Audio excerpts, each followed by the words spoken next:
So recently I published a video and accompanying -28 article about the best and worst dragons in Kings of War. This video was astoundingly successful and absolutely nobody disagreed with me. Oh, except visibly Riley, and who listened to that guy, right? So bolstered by this success, my ever-willing compatriot and friendly expert Matt G and I have ploughed merrily into the land of Titans to present to you the definitive, unquestionable list of version 3 Titans.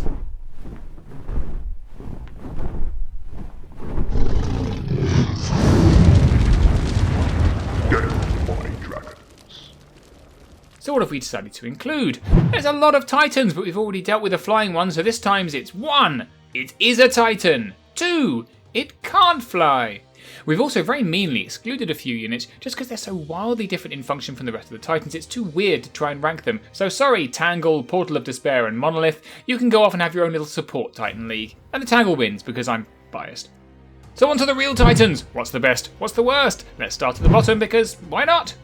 The Fire Drake is a mobile shooting platform from the Salamander list that underwhelms all over. Okay, it's a height 6, 12 attack shooter that hits on 4s, but it has no piercing, and when it hits on 4s even in melee with only crushing strength 2, you kind of wonder what you're paying 210 points for.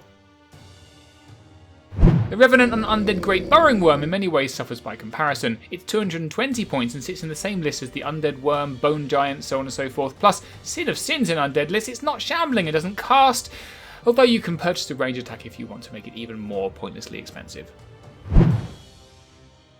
Oh no, what? The very worst Titan in Kings of War is the plain old Giant? Now obviously the big old meat shield has its uses, notably for goblins or Kings of Men if you want a big immovable chonk in the middle of your battlefield. It serves a purpose, but in general it's underwhelming for 225 points when there are so many other options that are better choices for your points. Cry me a river, big boy.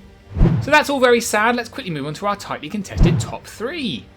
Now, strictly speaking, we're cheating here, because Inferno really only provides peak value when he's paired with Dravik Dalkan, which puts his price to ridiculousville, but wow, he's insanely good, and to be fair, what would you expect from Abyssal Dwarfs? It wasn't a bit of cheating. For that big points investment, you get Fearless -19, Defense 6, Brutal Strider, Vicious, and you can use his line of sight to cast Dravak's spells. So incredibly good.